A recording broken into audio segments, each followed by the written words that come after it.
siento que me siento cansado, me duele la cabeza, ¿no? Ahora, si sumamos a esa persona, vamos a ver otra patología más, que tiene, volvemos al anterior, tiene una obstrucción que disminuye el área del vaso. Imagínense si la tiene a nivel coronario, ¿no? A nivel coronario. Esa sangre, para que llegue al cerebro, tendrá dificultad si está parado, aún más parado. ¿Se demorará más o será más rápido? Se demorará más. Se va a demorar más. Acuérdense también que influye lo que es la gravedad. ¿Se acuerdan de lo que es cuando uno está parado, cuando uno está echado? O sea, si tú le sumas más características, vas a encontrar que ese paciente va a tener más dificultad en lo que es la circulación. Estamos hablando con el ejemplo de la sangre. Y el tiempo va a ser un factor determinante, ¿ok? Para que se cumpla lo que es la velocidad del flujo caudal. Y como dice, lo más importante, porque les van a dar de repente, y sí son ejercicios que solamente son para reemplazar en la parte numérica, pero que va a ser muy importante para poder determinar seguimientos a pacientes con ciertas patologías. Por ejemplo, un paciente que tiene una estenosis. ¿Qué quiere decir una estenosis? Todo lo que encuentran ustedes con esa denominación estenosis tiene que ser que haya una disminución. ¿Dónde encontramos eso más? En las estenosis de válvulas. Tenemos válvulas en el corazón. La más común es la válvula aórtica. ¿Ok? Entonces va a disminuir el área y va a ser en ese punto que el tiempo que pase la sangre va a ser más rápido o más rápido o más lento. Si tenemos disminuido. Ya vamos a comenzar a entrar a un principio que es muy importante, que es Bernoulli, ¿no? Pero si yo les presento eso, si disminuye, es una estenosis y va a pasar la sangre, a ver, vamos pensando qué va a pasar. ¿Va a aumentar su velocidad o va a disminuir? Ejemplo de la vida real. Yo creo que la mayoría maneja, o si no, viene en auto, viene en el bus. Si ustedes encuentran una pista amplia, que puede ser un domingo en la mañana, ¿no? La pista aquí, la de Javier Prado, hay pocos carros, pero es amplia, ¿no? Tenemos por decir 30 carros. 30 carros en una pista amplia. ¿Cómo van a pasar los carros? Tranquilos, ¿no? Tranquilos. Pero si de repente llegamos al túnel y disminuye, ¿cómo van a pasar esos mismos 30 carros? ¿Van a pasar a la misma velocidad o se va a alterar su velocidad? ¿Cómo creen ustedes? Para que pase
dar mi gasto cardíaco.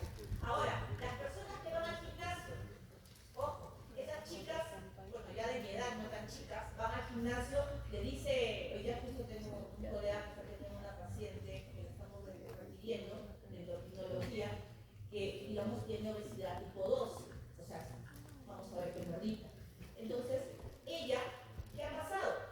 Me dijeron, fulanita, tienes que bajar de peso, pero no le explicaron. Entonces, ¿qué hizo ella? Se fue al gimnasio, el mejor gimnasio de Lima, y dijo, yo voy a bajar de peso. Agarró esta cinta, no, el clip, eso que es para los embutidos, para el sándwich, se envolvió y ya sabemos que con eso no se baja de peso. No se baja de peso. Se envolvió con un embutidito, que yo también alguna vez de chiquita lo hice. ¿Y qué hizo? Comenzó en la corredora. ¿Qué le pasó a su corazón? Ella tenía colesterol alto, el LDL aumentado. Estaba con una obesidad tipo 2, o sea, tiene más o menos, a ver, vamos a poner una talla, para un metro, yo tengo esa paciente, 1,50 m y tiene casi 50, 80 kilos. 80 kilos.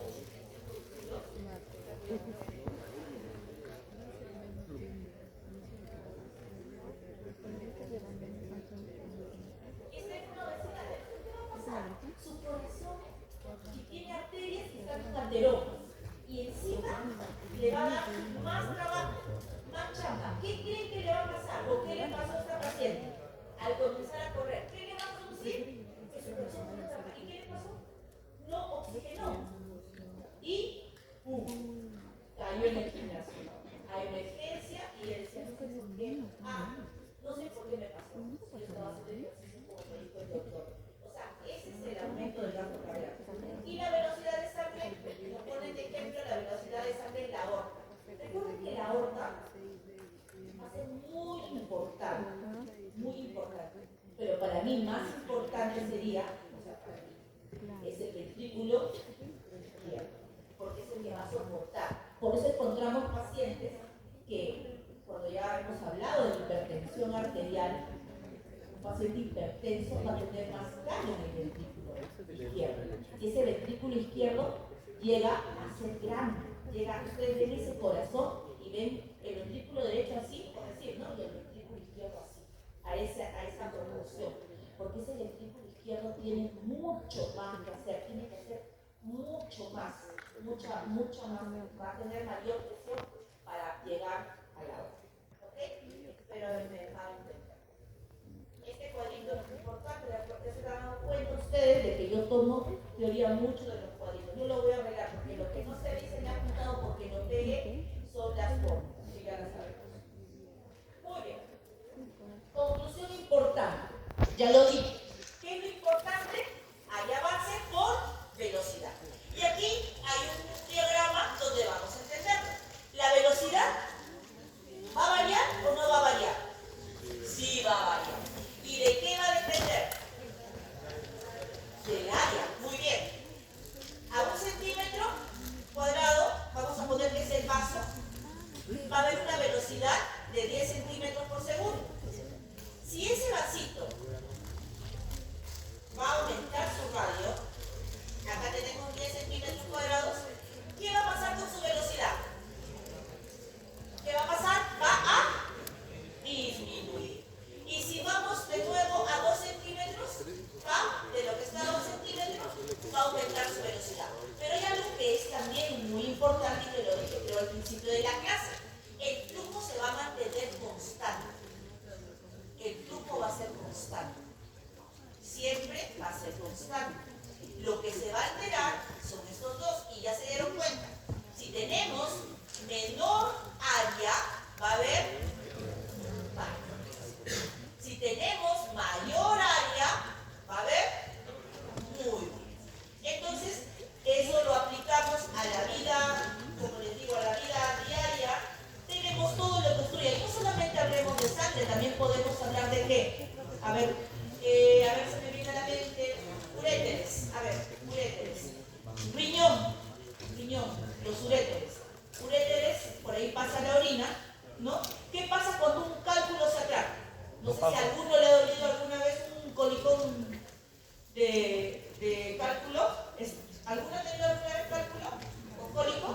Dicen, yo nunca lo he tenido ni lo quiero tener, que es el parto. El parto, cuando le da un hombre, porque más de hombres, es el parto del hombre, que siente el mismo dolor del parto. ¿Ok? Así que, bueno, volviendo al punto. El cálculo va pasando y va justo pasando por lo que son los uréteres, ¿no? En un uréter comienza a acumularse. ¿Qué va a pasar en ese tubito? Va a disminuir el agua. ¿Y qué va a pasar con la orina? Si disminuye,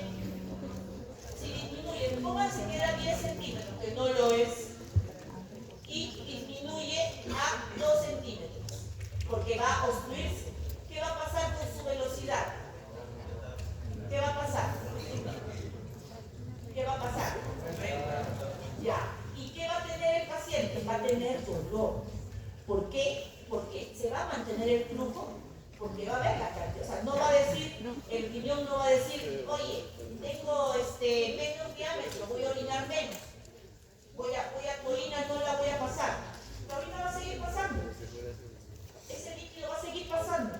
Solamente que con un diámetro, un área menor, ¿no? Un área menor que va a alterar su velocidad.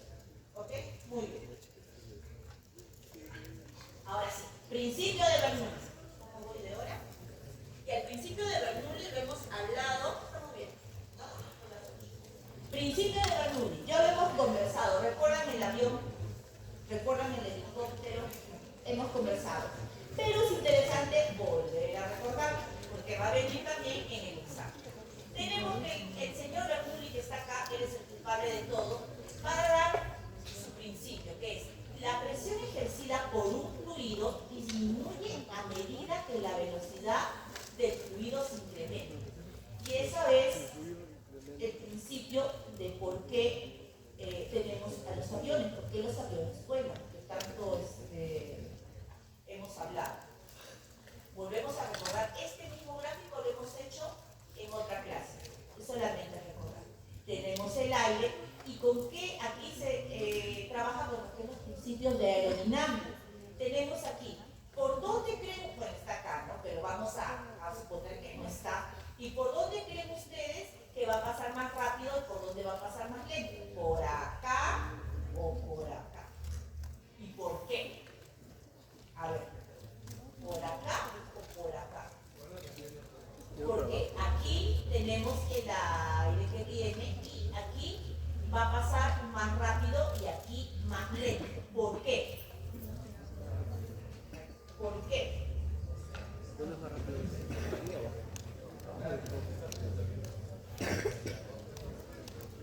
El principio del señor Bernoulli.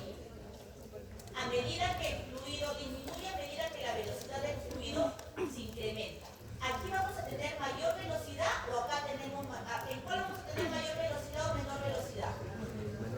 Arriba. ¿Por qué? Por la forma que tiene. Eso es aerodinámica, es curva.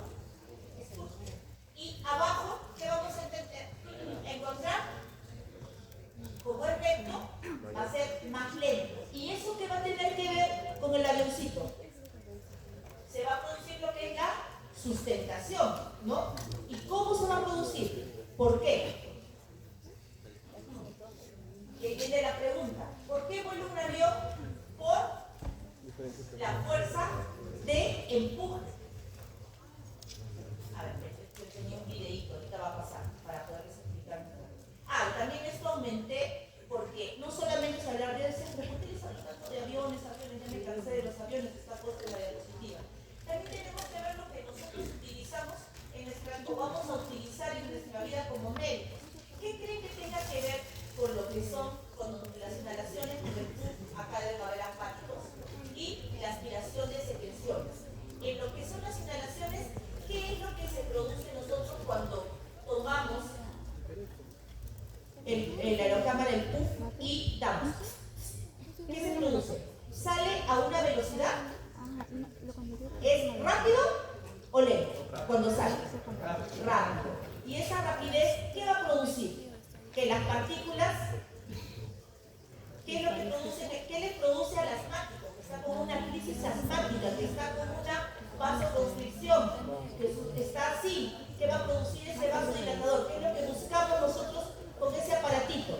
A esa mayor velocidad, ¿qué va a pasar? Esas partículas se van a dispersar. ¿Pero cómo se van a dispersar? ¿Cómo creen ustedes? ¿Hay asmáticos? Acá. ¿Alguna vez han preguntado qué hace ese puff por ustedes?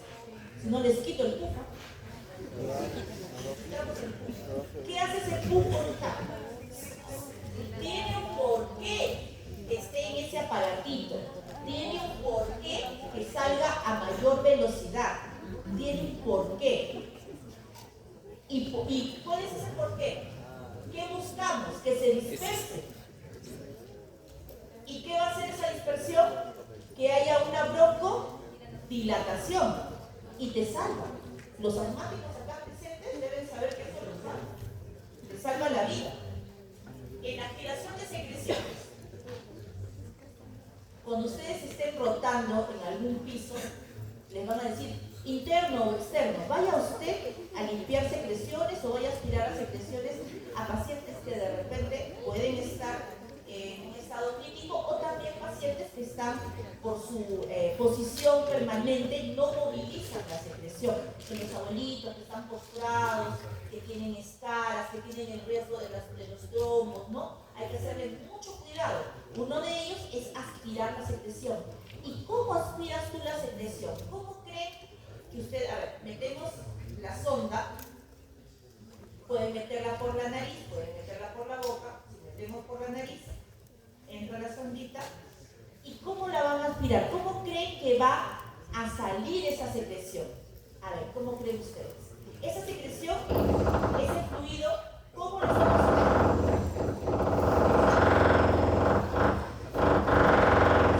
Perdón.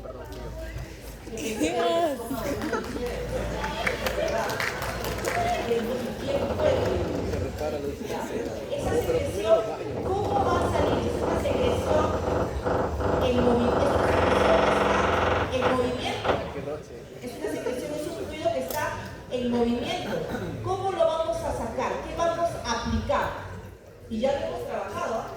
Queda de tarea para cada, por lo menos para los seminarios, también le voy a decir a los chicos, a las doctoras, para ver que esto me lo apliquen. Porque no solamente es aplicar porque el helicóptero vuela, porque el avión vuela, que es por la curva, por la aerodinámica. Hablemos ya de principio.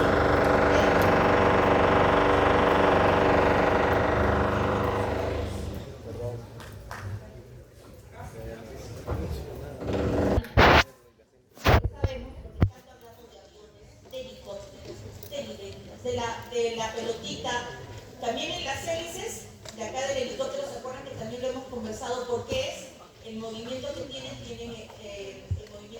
también es con la aerodinámica para que ellos puedan sustentarse y a la vez es mejor el movimiento que tienen al del avión porque ellos, si ustedes se dan cuenta, pueden aterrizar en zonas de manera, ¿no?, vertical. Ahora, en la pelota de ping-pong en el embudo, ¿no? El clásico que tenemos de soplar y la pelotita, ¿por qué creen que se va a mantener? Por una fuerza de empuje, ¿no? Ahora, todo lo que va a estar alrededor de la pelotita, ¿qué vamos a encontrar alrededor de la pelotita si ustedes soplan? ¿Qué se va a producir? ¿Qué va a haber? Ustedes al soplar, ¿qué van a producir? ¿Por qué creen que la pelotita de ping-pong se va a sostener en el aire y no va a quedar pegada al embudo? ¿Por qué? Vamos a encontrar lo que es una respuesta, la fuerza de empuje. Ay, Dios mío. Vamos chicos, miren, vamos a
entonces tenemos nosotros la energía del sistema que va a ser la suma del trabajo de la energía cinética y la energía potencial.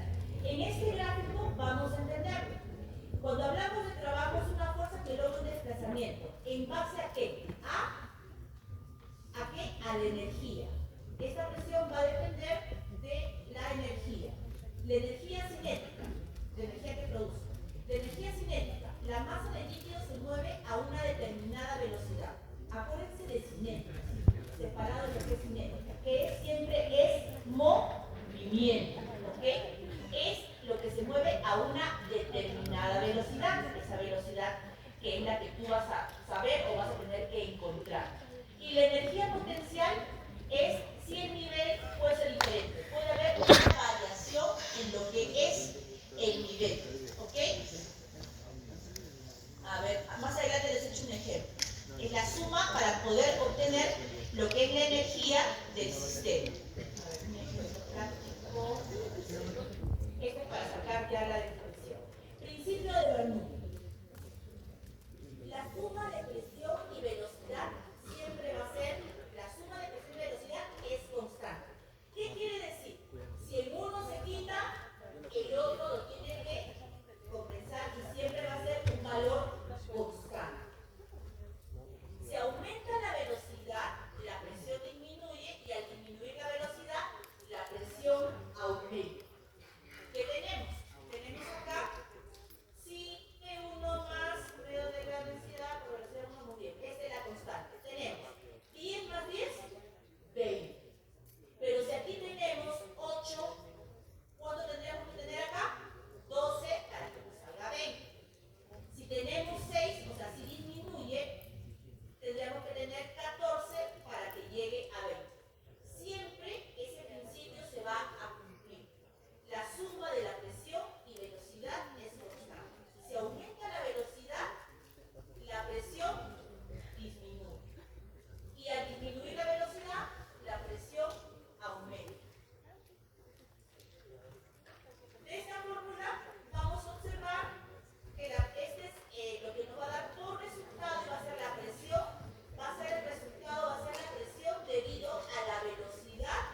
pueda llegar a todo lo que es, ya si estamos en lo que es aorta, a todo el cuerpo, ¿no?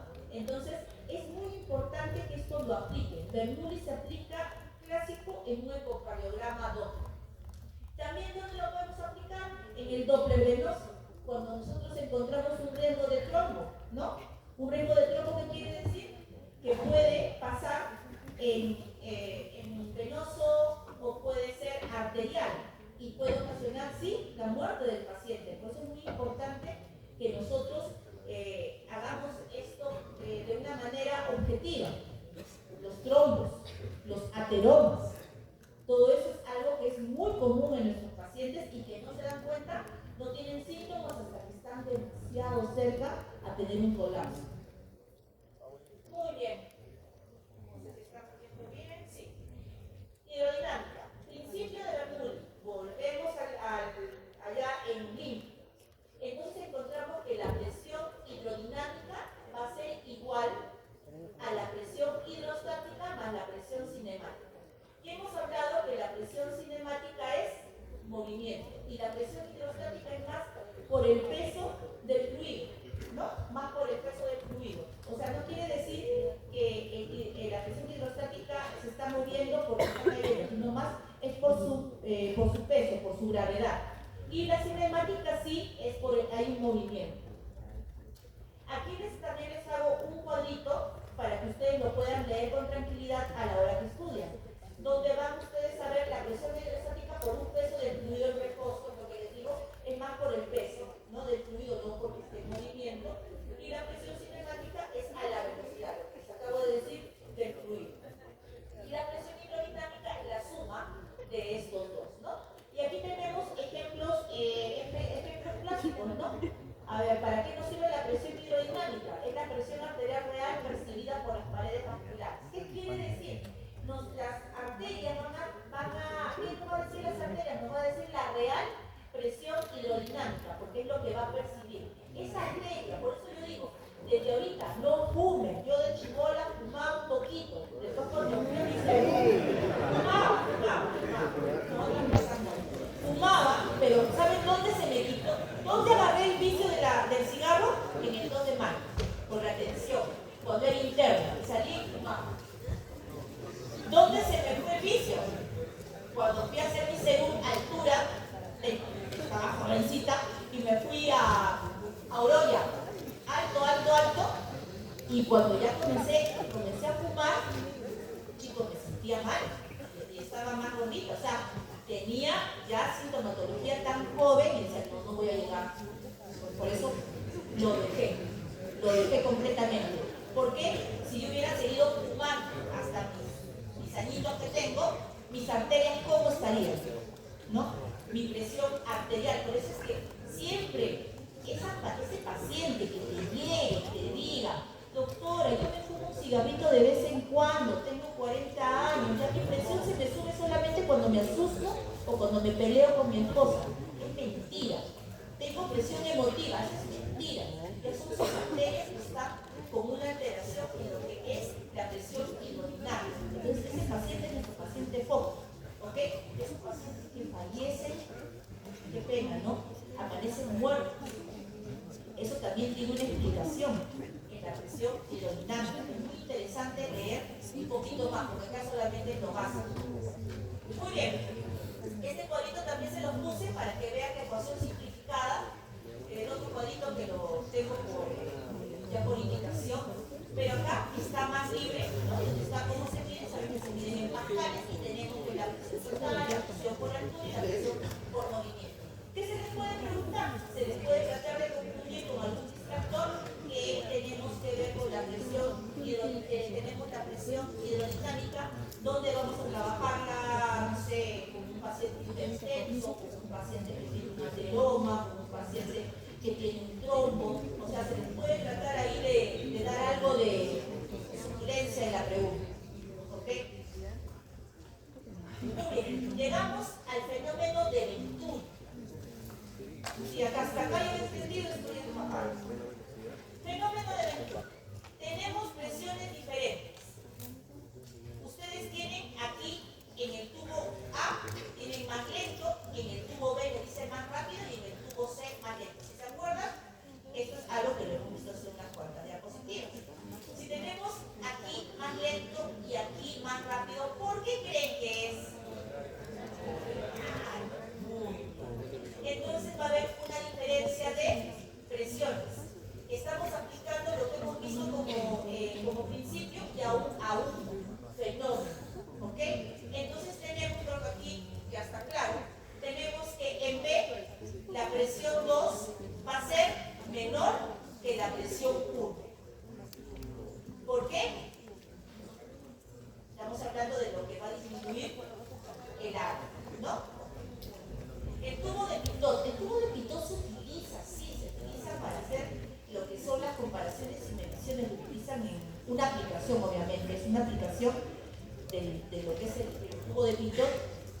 lo que vamos a ver en el flujo, la gradiente, el MUSI, el control, ¿no? de volumen. Hasta acá también si ustedes han entendido. Aquí tiene el fluido, va para allá, ¿no? Llega de aquí, por eso la flechita les indica.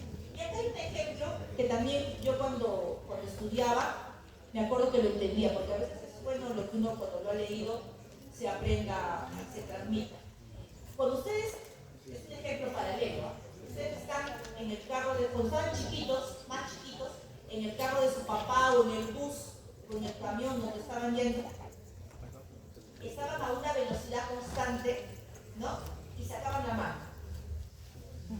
¿Qué sentían? O sea, a velocidad. Si el papá estaba a 100 kilómetros por hora, sacaban la mano. Sentían el aire, ¿no? Que iba, vamos a poner así, ¿no? Que venía así en esta dirección y tú ponías tu mano. Sentías. Y si tú la mano la ponías así, ¿cómo sentías el aire? ¿Había una diferencia? Si tú pones tu manito, si estás manejando, hoy día cuando estén en el carro, saquen su mano. Entonces tengan cuidado, la doctora Zapata me dijo, doctor, sacan la mano, van a sentir el aire. Y eso de 100 kilómetros por hora, creo que en el chino nomás superan los 120, así que te va a salir. Sacan la mano con cuidado, que no hay otro chino al costado, sacan la mano, viene a una velocidad de 120 kilómetros por hora y van a sentir el aire contra la mano. Díganme, ¿qué diferencia va a haber? Claro, o sea, si no se llevan tu mano, o si no se llevan tu reloj, también el libro. A 120 no creo. No, yo sí, yo de verdad, yo creo que ya los ladrones en esta época te roban hasta tipo Matrix, tipo todo. Tengan cuidado. Ponen la mano así. ¿Va a haber una diferencia de que pongan la mano así? ¿Qué van a sentir? ¿Dónde van a sentir más el aire? ¿Así o así? ¿Ustedes qué creen? ¿Así, sí o no? Así, porque si ponen la mano así, va a pasar por los laterales. Pero si ponen la mano así, ¿no? Es lo mismo. Aquí. El tubo 1 viene de frente y va a causar que aquí haya una presión mayor, porque va a ingresar, va a sentir de frente. Y en cambio acá, sigue, ¿no? Y este tubito va a pasar por sus laterales. Entonces, ¿dónde va a haber? Aquí se cumple que en B la presión 2 es menor que la presión 1. ¿Se entiende el paralelo? ¿Sí me entiende? ¿Sí, no? Ya. Vamos, con viscosidad. Volvemos a hablar de viscosidad. Ya este mosquito ya lo conocemos. Así que vamos a recordar. ¿Qué era la viscosidad? Es la resistencia al desplazamiento, lo que dijo Campos, ¿no? Creo que sí. Oposición de los líquidos a la deformación, ¿no? Y se define mejor ¿dónde? En los flujos, así como me acuerdo que el profesor Chiquilla bailaba con la lleva ahí, así, caminaba. Y el flujo técnico era así era porque yo estudiaba así. Laminar, como vaya.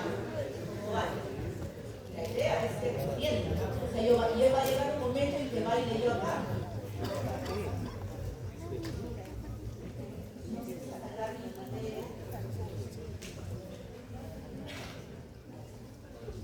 Ustedes tienen aquí fluidez versus viscosidad.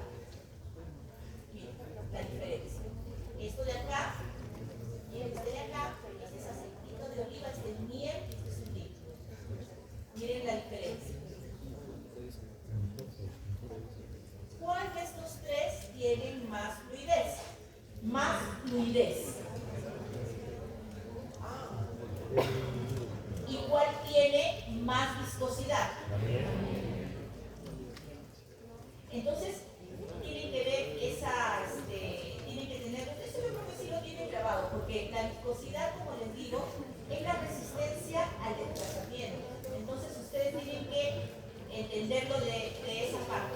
Y van a haber diferentes patologías que van a ocasionar que haya mayor viscosidad. Por ejemplo, ya no hablemos tanto de sangre, hablemos de bronquios, los asmáticos, ¿no? O los que llegan a una neumonía. Vamos con los asmáticos. ¿Qué van a tener? Que van a tener un aumento de lo que es ¿qué? La secreción. Esa secreción se va a localizar, esa secreción va a ser, ¿qué va a tener? Va a tener mayor viscosidad, ¿no? ¿Y qué va a producir en el paciente? Va a producir que disminuya el radio. ¿Y qué va a pasar? El paciente va a sonar ese sonido clásico, que cuando entra un asmático en una real crisis asmática, desde que entra a la puerta del consultorio suena esas sibilancias, ¿no? Y ese es el sonidito. Ahora, si lo aplicamos a la parte del corazón, ese sonidito que escuchamos cuando se producen los soplos, ¿por qué? Se produce en una estenosis, por ejemplo, en una estenosis mitral o una estenosis aórtica, va a haber una disminución, ¿se acuerdan? Una disminución. Y ese sonido, ¿cómo lo vamos a percibir nosotros? En los característicos soplos, ¿no? ¿Ok? Entonces, vamos. Muy bien, llegamos a lo que les decía, el baño. Tenemos el flujo laminar y el flujo turbulento. Acuérdense, el laminar, y no se confunde el flujo laminar y turbulento, que dicen, ay, doctor, es bien fácil. Hay preguntas donde caen. Hay preguntas donde caen. Y varios que ya cayeron en el sueño. A ver, tenemos el flujo laminar. Acuérdense de la llevaíra, el laminar. El laminar. Y el turbulento. Ya, en esto ya lo tenemos definido. En el laminar, ¿qué va a ser una característica del flujo laminar? Cada partícula del fluido sigue la misma trayectoria. Sigue la misma trayectoria. O sea, son obedientes. El flujo laminar es obediente. Pero aquí también vamos a ver una característica. ¿Cuál es? Que el flujo laminar, ¿dónde va a tener mayor velocidad? ¿Dónde va a hacer la diferencia? ¿Cuál va a ser la diferencia? ¿Dónde creen ustedes? Lo que esté más pegado a las paredes. Lo que esté más pegado a las paredes. Y entonces se va a formar esta parabólica, ¿no? Entonces van ustedes a encontrar esa diferencia. Y el turbulento se va a caracterizar por la formación de remolinos, ¿no? Va a ser todo desordenado, todo un caos. Ahora, nosotros tenemos mayormente, porque aquí sí tengo que decir mayormente, la sangre, ¿cómo circula? ¿En forma laminar o forma turbulenta? Mayormente. Laminar. Ahora, nosotros podemos provocar que se vuelva turbulenta de una forma, con una patología, o tal vez hacerlo de una manera para estudio. La más clásica y la que hemos hablado para estudio, ¿cuál sería? ¿Se acuerdan de la arteria braquial? ¿Qué hacemos con la arteria braquial cuando queremos medir la presión arterial? La ocluimos. ¿Y qué estamos haciendo? Porque la arteria braquial está tranquila, la sangrecita está yendo bien, esa sangre arterial está yendo en un flujo laminar. Pero ¿qué pasa cuando lo ocluyes? Ajá, se genera un flujo turbulento que estamos nosotros haciéndolo. ¿Para qué? ¿Con qué objetivo? Así es, muy bien. Pero es algo que nosotros estamos produciendo. Ahora, ¿qué pasa cuando no es algo que nosotros producimos, sino es una patología? ¿En qué casos podría cambiar ese flujo laminar a un flujo turbulento? En el caso de que haya, por ejemplo, una obstrucción en un vaso, ¿no? Pensemos en las obstrucciones que hemos estado hablando. Volvemos al clásico ateroma. Ahora, ustedes dirán, la doctora me repite, el ateroma no se va a localizar pues bonito y a tu gusto en un laguito para que la sangre pase y se forme. No. En una arteria pueden haber diferentes tipos de obstrucción. Puede haber una obstrucción, si hablamos de ese radio, puede haber una obstrucción al 20%, al 30%, al 40%. Ya cuando encontramos una obstrucción mayor al 50-60%, ya esa persona va a comenzar a sentir la clásica sintomatología que se te presenta en consulta. Esa angina, ese dolor en el pecho, el dolor precordial, o como te dice el paciente, me duele, doctora, acá siento un dolor que me fastidia. Entonces, ya es por una patología. Vamos avanzando para seguir hablando de los flujos. Lo que hemos hablado. El flujo laminar, la superficie de líquido se desplazan a mayor velocidad si están más lejos de las paredes. O sea, lo que esté más cercano a un plano fijo va a ser más lento. Lo que esté más lejos, o sea, lo que está en medio va a ser más rápido, lo que forma la palabra. Muy bien. Y vamos a encontrar que pueden alcanzar velocidad. Sí, muy bien. Y va a haber una presión donde va lo que va a influir. Ahora, tenemos, como les digo, un paciente con un flujo laminar. En todo, cuando nosotros les preguntamos, tengan cuidado en esa pregunta. Cuando yo les digo mayormente, posiblemente, porque no todo va a ser patológico ni va a ser provocado. Por ejemplo, si tenemos el corazón, nuestro corazón, y el ventrículo, vamos a volver a nuestro ventrículo izquierdo. El ventrículo izquierdo va a ejercer una mayor presión para que la sangre llegue a la aorta, ¿no? En ese lapso, que son microsegundos, ¿ustedes creen que puede haber un cambio en el flujo de laminar a turbulento? Se produce, claro que sí. Ahora, en los cambios, en los pases de las válvulas, en la válvula aórtica, en la tricúspide, en la mitral, ustedes también pueden percibir, se puede percibir en un ecocardiograma Doppler, se pueden percibir por milésimas, por micromilésimas de segundo, se puede producir fisiológicamente, porque no es nada malo, el cambio de flujo laminar a flujo turbulento. ¿Por qué? Porque hay un cambio en la presión.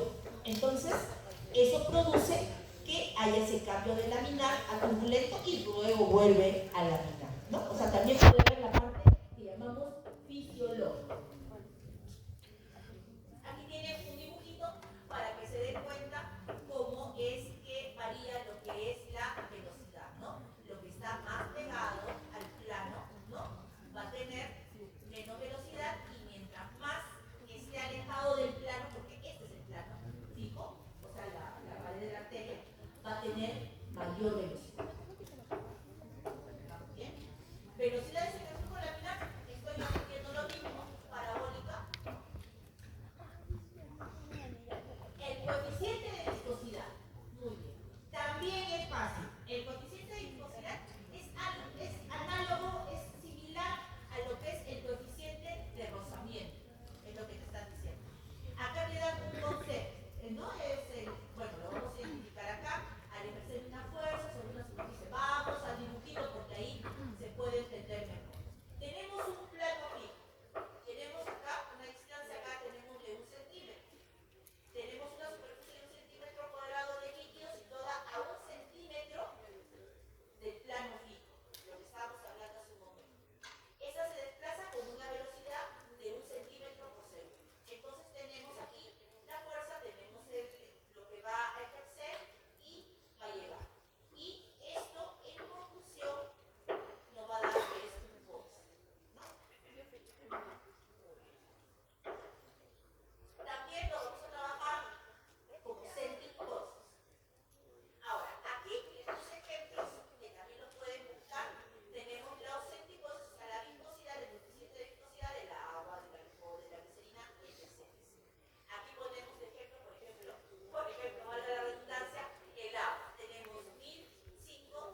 mayor resistencia. A mayor longitud del tubo va a haber mayor resistencia.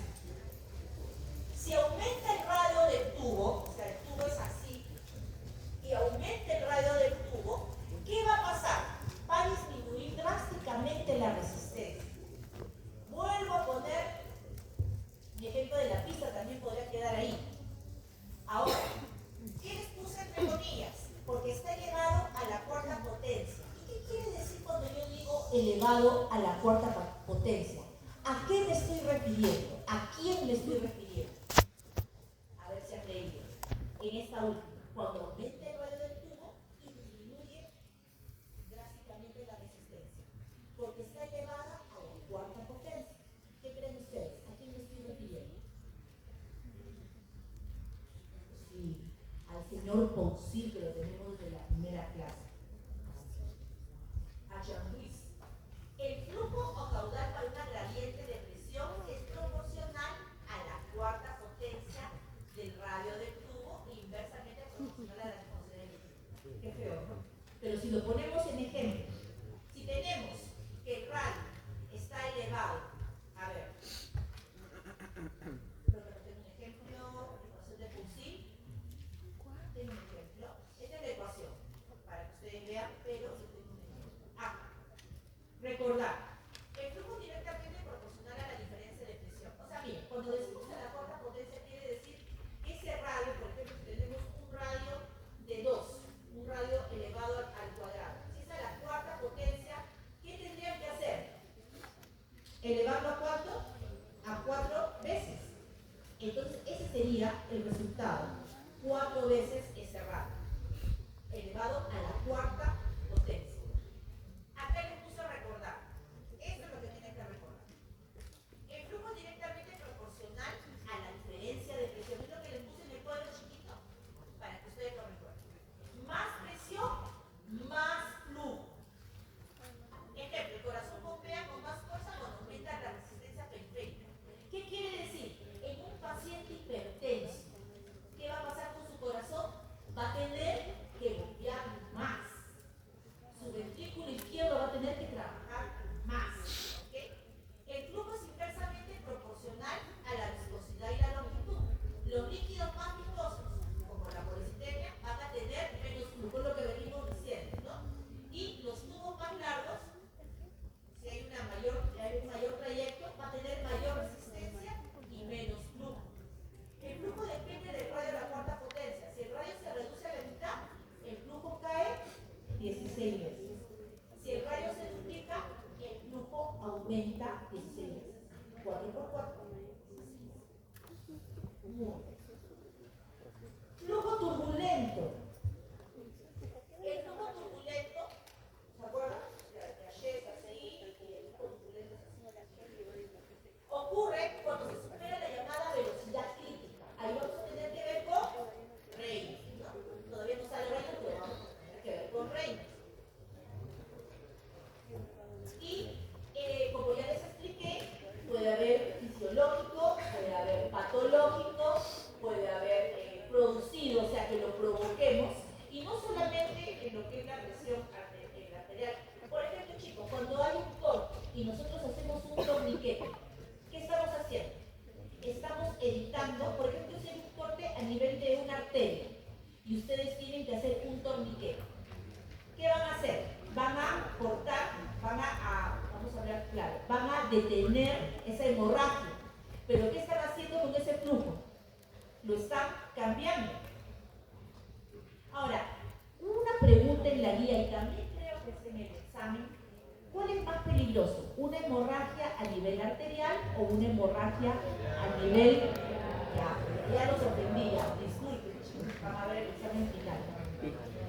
No, chicos, han salido muy bien. Yo estoy tranquila con el resultado que hemos tenido. Espero que sea aún más satisfactorio, ¿no? Espero que aprendan. ¿Cuál pregunta son bien? Volviendo al punto. ¿Qué van a hacer ustedes con el torniquete? Van a detener ese flujo. Si hay una hemorragia, ¿qué va a pasar? Si a ti te cortan, ¿se va a alterar el flujo? Sí.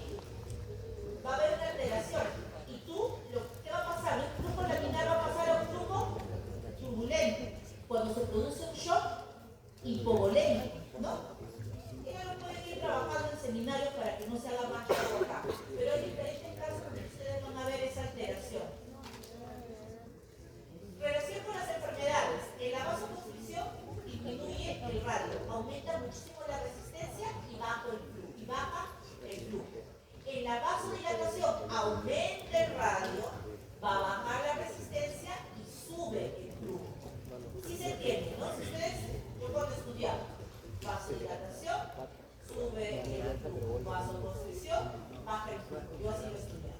En hipertensión, que es una patología que es una de las principales, la hipertensión y la diabetes son enfermedades no transmisibles. Ustedes la van a ver desde que son externos hasta cuando sean especialistas, lo van a ver. Muchas veces la causa es un aumento de la resistencia periférica pulmonar. Nosotros tenemos pacientes y normalmente el hipertenso no solo es hipertenso, ¿no? Ahora, para ser hipertenso tienes que ser gordito. No. El gordito siempre va a ser hipertenso. Ahora yo tengo pacientes que son delgados, flaquitos y tienen hipertensión arterial, tienen colesterol alto, están pero bien fregaditos. Así que tenemos que tener cuidado. Ahí me voy al riesgo coronario, que también ya lo van a ver más adelante en su carrera. Y sobre todo, consejo, siempre cuidar la pancita. En esos alumnos que todavía son flaquitos,